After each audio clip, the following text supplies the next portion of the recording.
Sebelum piramida Mesir menjulang. Sebelum tembok besar Cina dibangun. Telah ada sebuah peradaban yang bangkit di tengah gurun. Di antara dua sungai, inilah Mesopotamia. Tempat di mana sejarah manusia modern dimulai. Di Timur Tengah, ribuan tahun yang lalu. Ada dua sungai besar bernama Tigris dan Efrat. Di antara dua sungai itu, tanahnya subur orang-orang yang awalnya berpindah-pindah mulai tinggal di sana.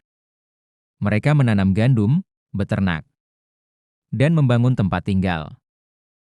Tanah itu disebut Mesopotamia, artinya tanah di antara sungai dalam bahasa Yunani. Orang-orang di sana tidak hanya bertani. Mereka mulai membangun kota, sesuatu yang belum pernah ada sebelumnya. Kota-kota seperti Kota Uruk, Kota Ur, dan Kota Ridu.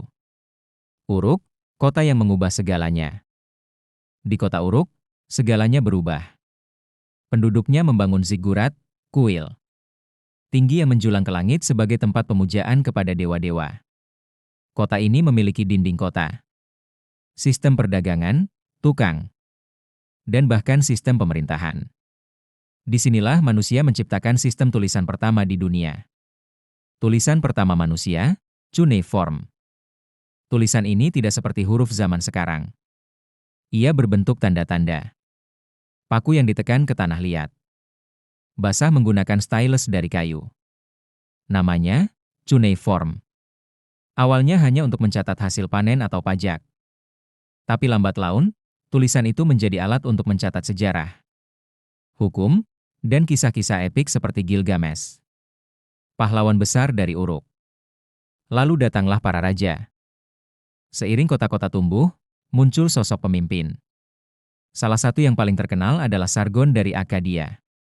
Sekitar tahun 2300 SM. Sargon menyatukan kota-kota di Mesopotamia. Menjadi kekaisaran pertama dalam sejarah manusia, yaitu Kekaisaran Akkadia. Dia memerintah dengan tangan besi, tapi juga membawa kemajuan dalam sistem birokrasi, pasukan, dan ekspansi wilayah. Kemudian muncul Babilonia dan hukum pertama manusia. Ratusan tahun setelah Sargon, muncul sebuah kota megah, Babilonia. Di sanalah muncul raja yang namanya masih dikenang hingga kini, Hammurabi. Hammurabi juga menciptakan hukum tertulis. Kode Hammurabi diukir di batu besar. Isinya adalah hukum-hukum sosial, ekonomi, dan kriminal, dan sebagian besar sangat tegas. Salah satu yang terkenal.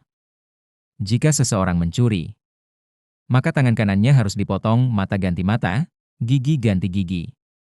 Untuk pertama kalinya dalam sejarah, rakyat tahu apa yang boleh dan tidak boleh dilakukan, dan apa akibatnya.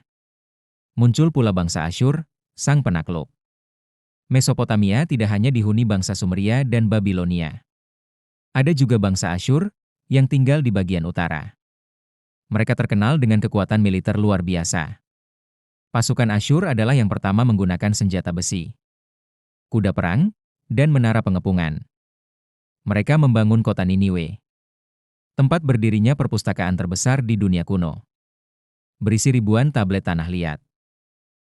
Di masa kejayaannya, Asyur menguasai wilayah luas, dari Mesir hingga Persia. Namun, kekuasaan yang terlalu luas membawa masalah. Banyak daerah memberontak. Ekonomi memburuk. Sementara di dalam negeri, perebutan kekuasaan terjadi di istana.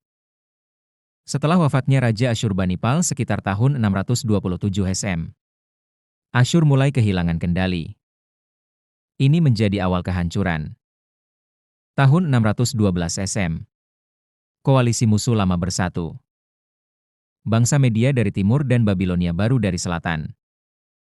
Mereka menyerang Ninive, ibu kota Asyur. Perang berlangsung sengit, tapi akhirnya kota itu jatuh dan dibakar habis. Ninive hancur total. Bangunan, perpustakaan, dan istana yang megah rata dengan tanah. Di balik reruntuhan Mesopotamia dan senyapnya bangsa Asyur, sejarah masih berbisik, menanti untuk didengar dan dipelajari kembali. Like, komen, dan subscribe untuk info sejarah lainnya. Terima kasih.